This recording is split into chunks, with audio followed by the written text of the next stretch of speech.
কাছে যেভাবে এসেছেন ঠিক সেভাবেই পড়ছি। আমি আজ চলে আসলাম হোসেন কবিরাজের ঘটনা নিয়ে।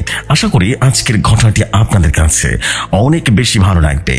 ঘটনার টাইটেল শুনে হয়তোবা অনেকেই বুঝে পেরেছেন যে ঘটনাটা কতটা ভয়ঙ্কর হতে চলেছে। যাই হোক, ঘটনা শুরু করা যাক। আমি যেভাবে পেয়েছি ঠিক তার ভাষায় না বলে আমি আমার মতো করে বলছি। আসসালামু আলাইকুম, আমি মোহাম্মদ সজীব হাসান। আমার বোনের নাম মায়া। আমার বোনের বিয়ে ঠিক হয় তার ভালোবাসার মানুষের সাথে। আমার বোনের হবু স্বামীর নাম ছিল মেরাজ। আমার বোন আর মেরাজ দুজনকে ভালোবাসতো, তাই পারিবারিকভাবে ওদের বিয়ে দেওয়ার সিদ্ধান্ত নেই। তারপর আমরা দুইজন পরিবার মিলে ওদের বিয়ের ব্যাপারে কথা বলে বিয়ে ঠিক করে ফেলি। তখন মেরাজের বাবা প্রস্তাব রাখে, আমার ছোট ছেলের বিয়ে আমি আমাদের গ্রামের বাড়িতে দিতে চাই। এতে আপনারা সবাই কি বলেন? দেখেন, আমরা আপনার সবাই মিলে একসাথে সেই বাড়িতে থাকবো, মজা করব, তারপর বিয়ে দিয়ে আবার আমরা সবাই সপরিবারে শহরে ফিরে আসবো। মেরাজের বাবার প্রস্তাবে আমরা কোনো রকম আপত্তি করিনি, সবাই রাজি হয়ে যায়। এরপরে বিয়ের দিন ঠিক করা হয়। বিয়ের 1 মাস আগে আমার বোন সহ মেরাজের পরিবার গ্রামে চলে যায়। আমাকে যাওয়ার জন্য বলছিল, কিন্তু আমার কাজ থাকার কারণে আমি ওদের সাথে যেতে পারিনি। সেজন্য আমি কিছুদিন পর ওই গ্রামে যাওয়ার সিদ্ধান্ত নিই। যাই হোক, এখন মেরাজের পরিবার সম্পর্কে বলা যাক। মেরাজের বড় ভাই, ভাইয়ের বউ এবং বাচ্চা এবং মেরাজের বাবা, তাদের যে গ্রামের বাড়িটা ছিল সেই বাড়িটি ছিল রাজবাড়ির মতো, মানে রাজপ্রাসাদ বললেই চলে। এবার মেইন ঘটনায় আসা যাক। প্রথম দিন যখন তারা সবাই ওই রাজবাড়িতে যায় তখন তাদের সাথে তেমন কোনো সমস্যা হয় না। সমস্যা শুরু হয় বিয়ের 7 দিন আগ থেকে। হঠাৎ করে বাসার সমস্ত লাইট অফ হয়ে যায়, মানে 5 মিনিটের জন্য বাসার লাইট যেন হঠাৎ করে একদম বন্ধ হয়ে গেছিল এবং আলো ছিল না। যে সময় লাইট চলে যায় সেই সময়ের ওপর থেকে কিছু একটা নিচে পড়ার শব্দ সবাই শুনতে পায়। কিছু একটা নিচে পড়ার সাথে সাথে সমস্ত বাসার লাইট যেন চলে আসে। লাইট আসার সাথে সাথে সবাই সিঁড়ি দিয়ে নিচে নেমে আসে। সবাই যখন নিচে নেমে আসে তখন সবাই দেখতে পায় মেরাজের বাবা ফুলের রক্তাক্ত অবস্থায় পড়ে আছে এবং নাক মুখ দিয়ে রীতিমতো রক্ত গড়িয়ে গড়িয়ে পড়ছে। এরপর মেরাজের বাবাকে দ্রুত হাসপাতালে নেওয়া হয়।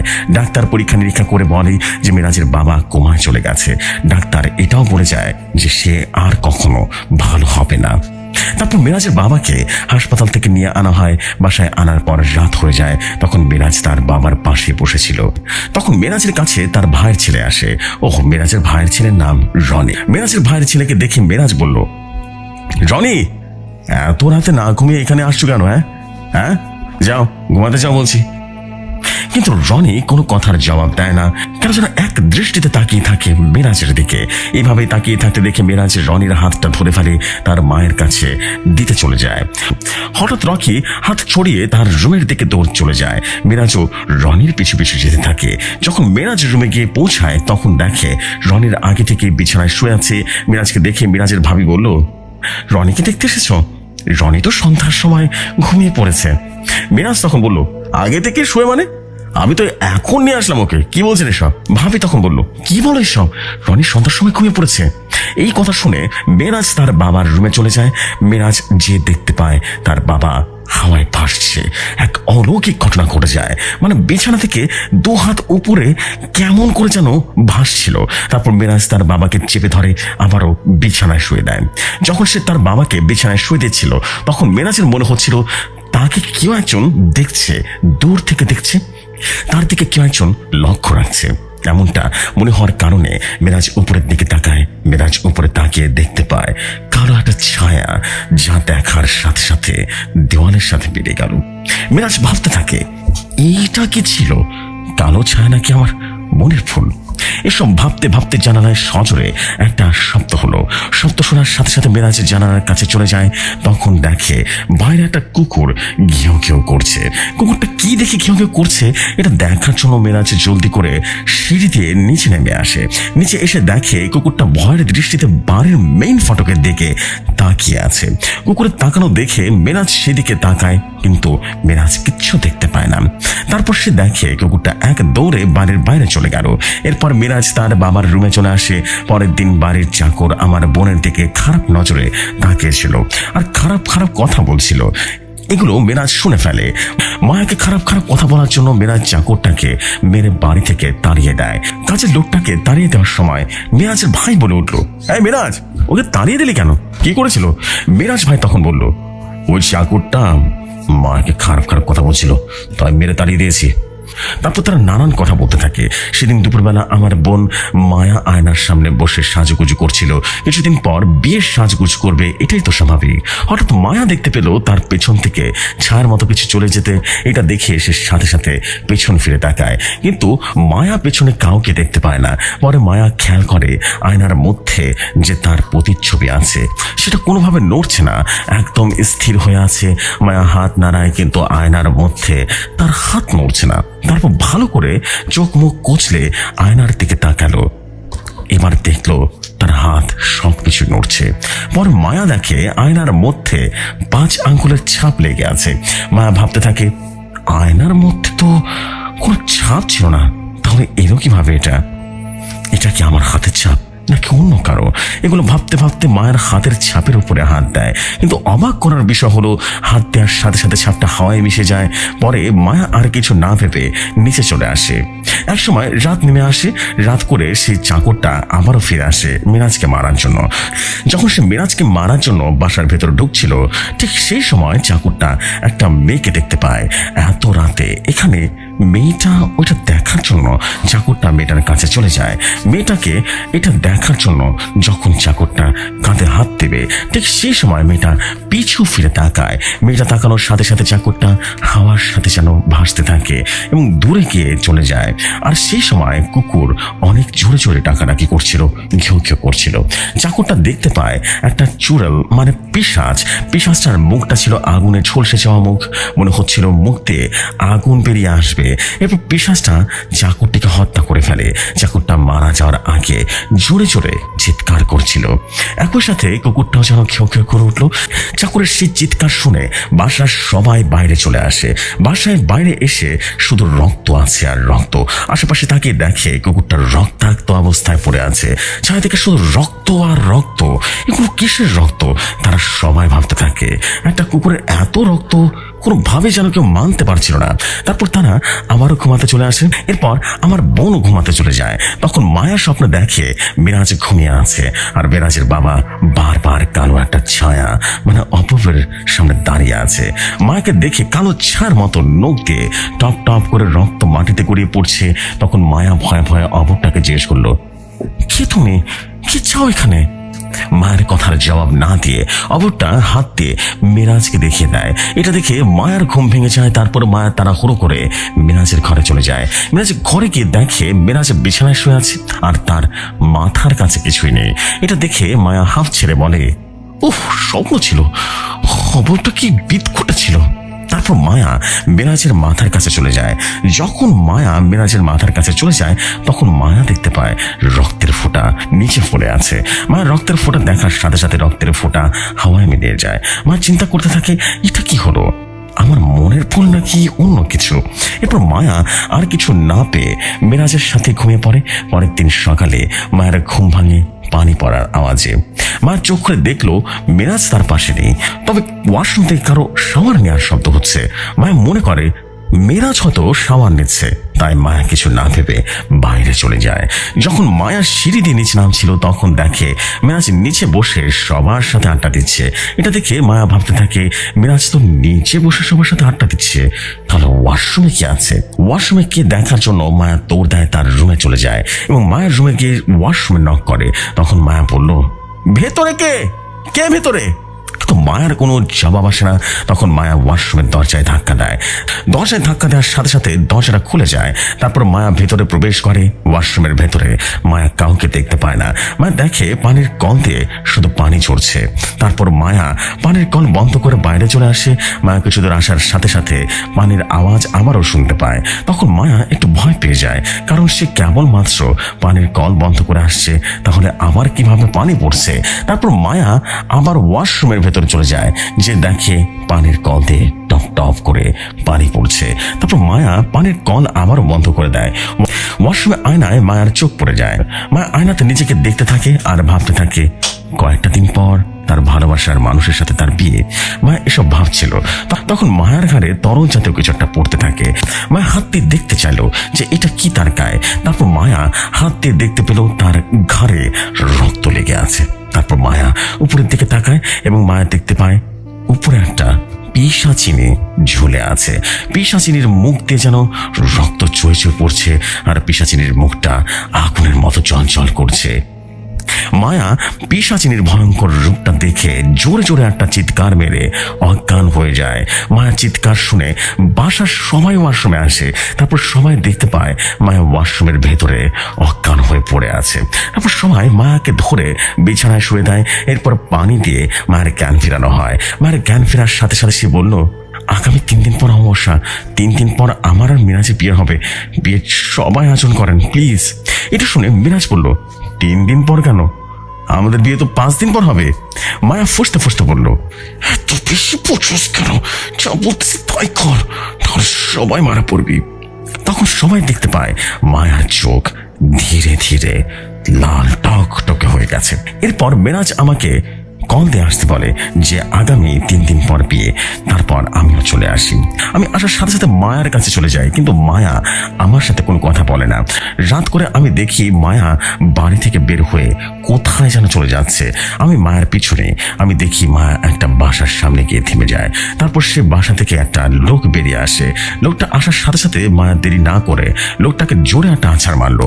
এটা দেখে আমি দৌড়ে মায়ের কাছে যেতে চাই, কিন্তু আমি যেতে পারছিলাম না। অদৃশ্য কোনো একটা দেয়ালে আমাকে সামনের দিকে এগোতে দিচ্ছিল না। আমি বলি, মায়া কি করছিস?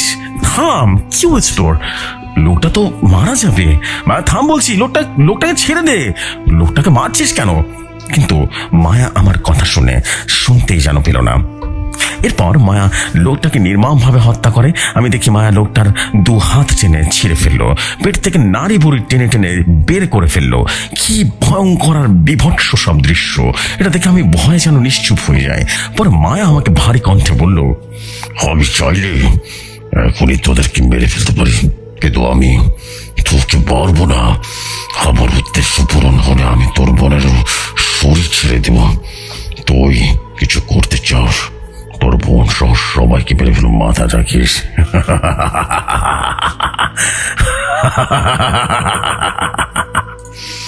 আমি তখন বললাম, কে তুমি? আমার বোনের শরীরে কেন এসেছো? সত্যি করে বলো। মায়া ভয়ঙ্কর আওয়াজ বলল, আমি কে সেটা তোর জানা লাগবে না। তুই যদি কিছু করতে চাস, তোর বোনকে আমি মেরে ফেলবো।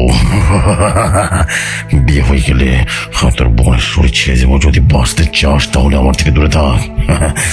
তারপর মায়া আমার চোখের সামনেই যেন গায়েব হয়ে যায়। তারপর আমি লোকটাকে দৌড়ে চলে যায়, যে লোকটাকে ডাকতে থাকি।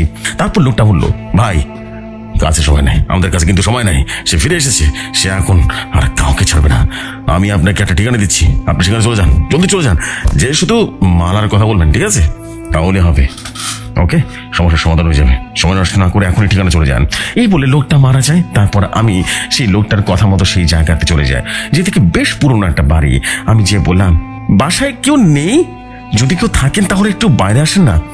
একটা মহিলা বাইরে আসলো আর বলল, কে বাইরে? কে? এই বলে মহিলা বেরিয়ে আসে। তারপর মহিলা বলল, বাবু এত রাতে এখানে আসছেন কি উদ্দেশ্যে? কে আপনি? আমি তোকে বললাম, আমি শহরে থাকি, আমার বোনের বিয়ে এই গ্রামে হচ্ছে। আসলে মালা। মহিলা তখন বলল, কি নাম বললেন আপনি? আমি তখন বললাম, কেন মালা? মহিলা তখন বলল, মালার সাথে আপনার কিসের সম্পর্ক? মালাকে আপনি কিভাবে চিনেন? আমি তখন বললাম, আসলে মালাকে আমি চিনি না, তবে একটা লোক মারা যাওয়ার আগে আপনার ঠিকানা দিয়ে গেছে। মহিলা তখন বলল, ভিতরে আসেন, তারপর বলতেছি। তারপর আমি মহিলার সাথে সাথে ঘরে প্রবেশ করি, আর তখন আমি দেখি বিছানায় একটা 70 বছর বয়সী লোক শুয়ে আছে। তারপর মহিলা সেই লোকটাকে ডেকে তুললো। বৃদ্ধ লোকটা তখন বলল, ডাকছে কেন? কি হয়েছে? মহিলা তখন বলল, মালার খোঁজ করতে একটি লোক আইছে। তারপর লোকটা আমার দিকে তাকালো। এরপর লোকটা আমাকে বলল, আপনি কোন মালার খোঁজ করতে এসেছেন? সত্যি করে বলুন তো। আমি তখন বললাম, এই মালাকে তো আমি চিনি না, তবে একটা লোক মরে যাওয়ার আগে আপনার বাসার ঠিকানা দিয়ে গেছেন। এই ঠিকানায় যে শুধু মালার নাম বলবেন এটাই বলেছে। তারপর আমি আপনার কাছে চলে আসলাম। আসলে মালাটা কে? বৃদ্ধ লোকটা দীর্ঘ শ্বাস ছেড়ে বলল, মালা কে? আমিও জানি না, তবে বেশ কয়েক বছর আগে মালাকে আমি সে বাড়িতে বন্দি করে দিয়েছি। তবে এখন মালা কিভাবে মুক্তি পেল, সে বাসা তো বন্ধ ছিল। আমি তখন বললাম, জানি না, তবে মালা আমার বোনের মায়ার শরীরে আছে, এইটা আমি নিজের চোখে দেখেছি। বৃদ্ধ লোকটা বলল, আচ্ছা সেই বাড়িতে গিয়ে বিয়ে? আমি তো বললাম, জি, আগামী পরশুদিন আমার বোনের বিয়ে। বৃদ্ধ লোকটা বলল, আয় আল্লাহ, আমি বুঝতে পেরেছি, আপনি এই বিয়ে বন্ধ করেন, তা না হলে গ্রামের সবাই মারা যাবে সবাই। আমি যখন মালাকে বন্দি করি তখন মালা আমাকে বলেছিল এই বাসার যেদিন বিয়ে হবে সেদিন আমি আবারও ফিরে আসব, সেই দিন আর কাউকে ছাড়বো না, এইটা বলে মালা আমাকে হুমকি দিয়েছিল। এখন আমার সে শক্তি নেই যে আমি মালার সাথে লড়াই করবো। আপনি বরং একটা ভালো কবিরাজ খুঁজুন আর বিয়েটা বন্ধ করার চেষ্টা করুন, বুঝলেন? বৃদ্ধ লোকটার মুখে এসব শুনে আমি বাসা থেকে বেরিয়ে পড়ি। তখন মালা আমাকে বলল, কবিরাজের বাসায় গেছিলি? এখন আমাকে আর কেউ আটকাতে পারবে না। তোকে আমি শেষবারের মতো বলছি, ভালোই ভালোই বিয়েটা হতে দে, নাহলে কাউকে ছাড়বো না, মাথায় রাখিস। এরপর আমি অনেক কষ্ট করে আপনার খোঁজ পাই। এখন হোসেন সাহেব, আপনি কিছুটা করুন, আমার বোনকে বাঁচান। ঘটনা বোঝার সুবিধার্থে আমি এখন হোসেন কবিরাজের ভাষায় বলছেন হোসেন কবিরাজ, আচ্ছা আচ্ছা, আপনি একটু অপেক্ষা করুন, আমি সকল কিছু নিয়ে আসছি। এরপরে আমি ঘরে চলে যাই। ঘরে গিয়ে আমি সরাসরি গুরুজি, জিন আর এই ফ্রি জিনকে স্মরণ করলাম। আমি স্মরণ করার সাথে সাথে তারা দুজনে এসে হাজির হয়। গুরুজি সালাম দিয়ে বলল, আসসালামু আলাইকুম হুজুর, কেমন আছেন আপনি?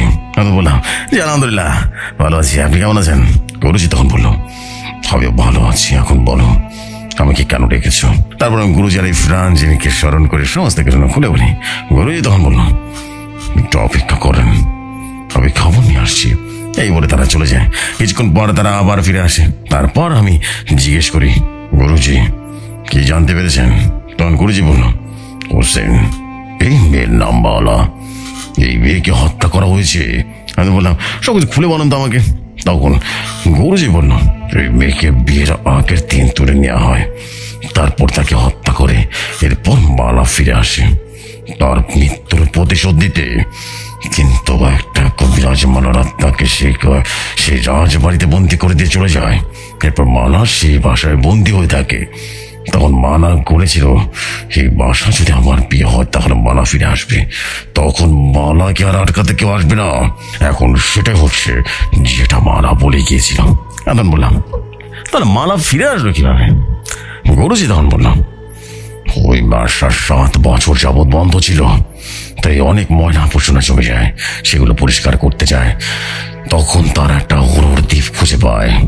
তারপর সে উনুর দ্বীপ মনে করে সেটা ভেঙে ফেলে, আর মালার আত্মা তখনই মুক্তি পেয়ে যায়। যেদিন মুক্তি পায় সেদিন রাত্রে করেই সে বাসায় একজনকে মেরে ফেলে। আমি বললাম, এই আত্মাকে তাড়ানোর উপায় কি বলুন তো? তখন গুরুজি বলল, আগে আপনার বিয়েটা বন্ধ করতে হবে। যদি একবার বিয়ে হয়ে যায় তাহলে মালার আত্মাকে আর তাড়ানো যাবে না, সারা জীবনের জন্য মালার আত্মা থেকে যাবে। তখন আর কোনো রাস্তা থাকবে না। আপনি কাল যাবেন, যাওয়ার পর মালার কবর খুঁড়ে কঙ্কাল বের করতে হবে। তারপর একটা হাড় নিয়ে কাফনের কাপড় দিয়ে পুতুল তৈরি করবেন। তারপর সেই পুতুলের মালার রক্ত লাগাতে হবে। এরপর রুকার মাধ্যমে মালার আত্মাকে পুকুরের ভেতরে বন্দি করে জানাজা পড়ে মাটি দিতে হবে। যদি মাটি দিতে সফল হন তাহলে মালার আত্মা মুক্তি পেয়ে যাবে, আর যদি এই কাজ করতে সফল না হন তাহলে মালার আত্মা সারা জীবনের জন্য দুনিয়াতে থেকে যাবে এবং কোনোভাবেই তাকে থামানো যাবে না। আপনি সব কিছু সাথে করে নিয়ে বেরিয়ে পড়েন, সময় অনেক কম। এখন আমি আসার প্রয়োজন পড়লে আমাকে স্মরণ করবেন, চলে আসবো। তারপর গুরুজি আর ইরফান চলে যায়। তারপর আমি বাইরে এসে দেখি লোকটা দাঁড়িয়ে আছে। তারপর আমি বললাম, আপনাকে একটা কাজ করতে হবে। লোকটা বললো, কি কাজ? আমি বললাম, আপনি এখন চলে যান, আপনি যেভাবে হোক না কেন মায়ের রক্ত আমাকে এনে দেবেন, আর আগামীকাল সকালে আমি আসবো, ঠিক আছে? তারপর লোকটা চলে যায়। এরপর আমি সব কিছু গুছিয়ে বিয়ের বাড়ির উদ্দেশ্যে রওনা হলাম। তারপর আমি হাঁটা শুরু করি। একটার সময় আমি বিয়ে বাড়িতে পৌঁছে যাই। পৌঁছে যেতে যেতে বিয়ের অর্ধেক কাজ প্রায় শেষ। তখন আমি বিয়ের বাড়ির ভেতরে ঢুকে পড়ি। যেই না বিয়ে সম্পূর্ণ হতে যাবে তখনই আমি এসে মেয়েটার উপরে পানি ছিটা মারি। আমি পানি ছিটা দেওয়ার সাথে সাথে মেয়েটা জোরে জোরে চিৎকার করে ওঠে। তখন মেয়েটা ভারী কণ্ঠে বলল, জানোয়ার বাচ্চা, তোর এত বড় সাহস, তুই বিয়ে বন্ধ করতে এসেছিস, হাস তোকে মেরে ফেলবো।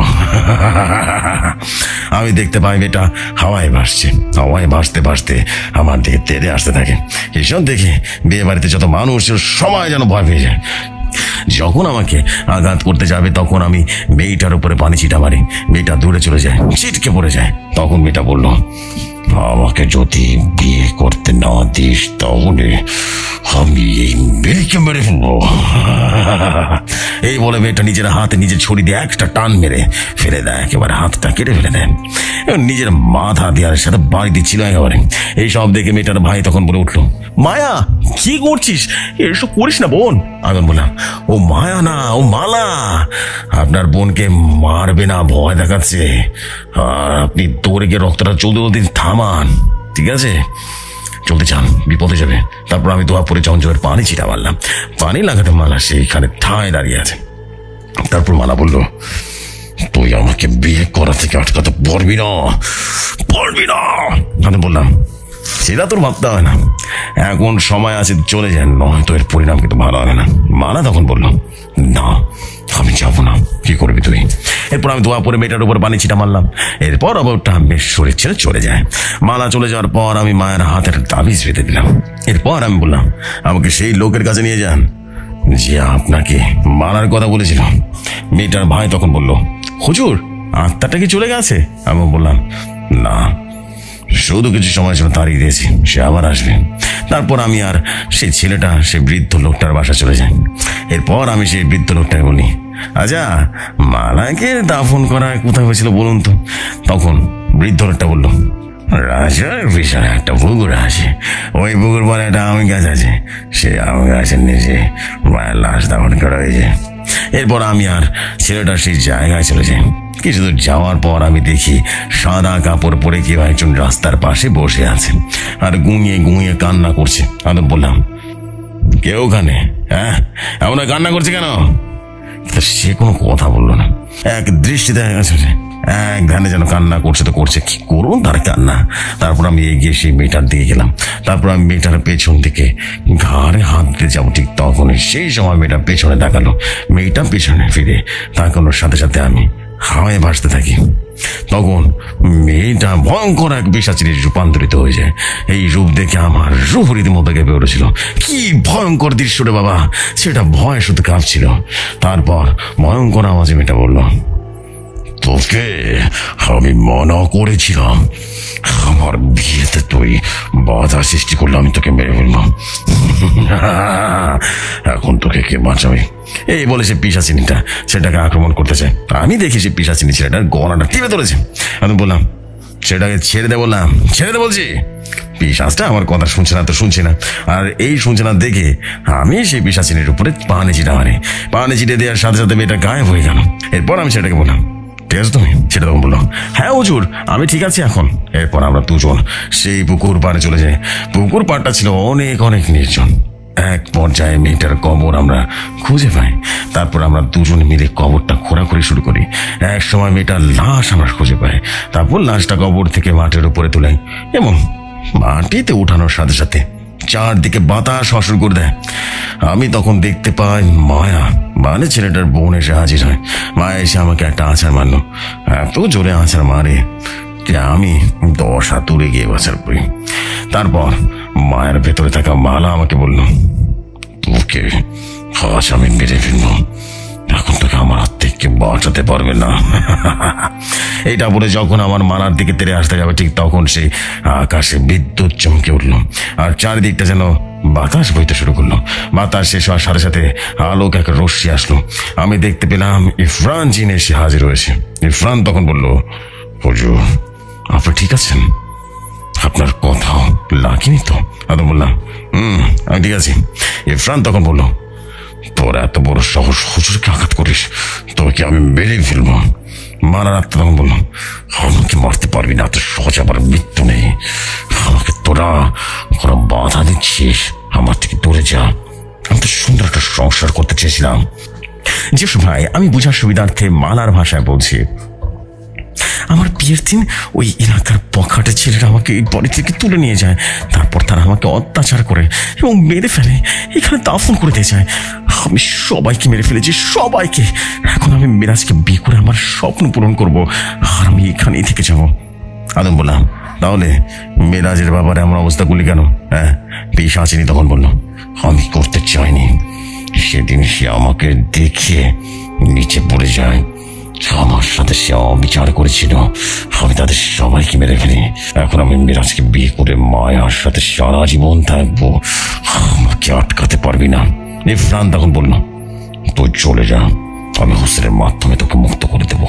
তুই চলে যা, নয়তো তোকে আমি আজীবনের জন্য বন্দি করে দেবো, মাথা রাখিস।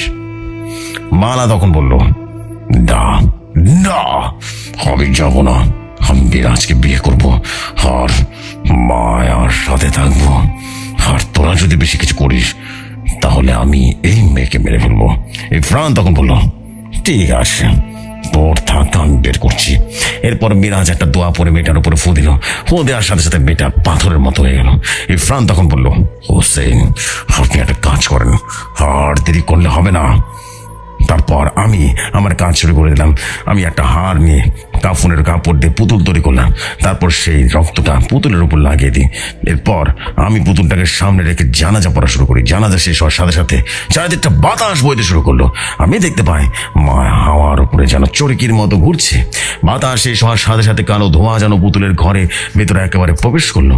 পুতুলের ভেতরে মালার আত্মা ঢোকার সাথে সাথে আমি মালার আত্মাকে পুতুলের ভেতরে বন্দি করে দিই। এরপর আমি পুতুলটাকে মাটি চাপা দিয়ে দিই। তখন ইরফান বলল, হুজুর, কাজ শেষ, আমি আসি। এই বলে ইরফান চলে গেল। তারপর আমি ছেলেটাকে বলি, আর কোনো ভয় নেই, এবার আপনার বোনের সাথে ছেলেটা বিয়ে দিতে পারেন। সে চলে গেছে। এরপর ছেলেটা বলল, হুজুর, আমি চাই বিয়েটা আপনি নিজে হাতে পড়ান, তারপর আমি তাদের বিয়ে পড়ায় চলে আসি বাসায়। সুজেশ ভাই, এই ছিল হোসেন কবিরাজের বিয়ের বাড়ির ঘটনা। আশা করি সকলের কাছে ঘটনাটি ভালো লেগেছে। আর যদি আপনাদের ভালো লেগে থাকে তাহলে কমেন্ট করে জানাবেন। আপনাদের কমেন্ট দেখলে আমাদের লিখতে উৎসাহ অনেকখানি বেড়ে যায়। লেখায় ভুল ত্রুটি হলে ক্ষমা সুন্দর দৃশ্যে দেখবেন। আমি আসিফ বলছিলাম মালয়েশিয়া থেকে। সকলে ভালো থাকবেন। আল্লাহ হাফেজ, লাভ ইউ ভাই।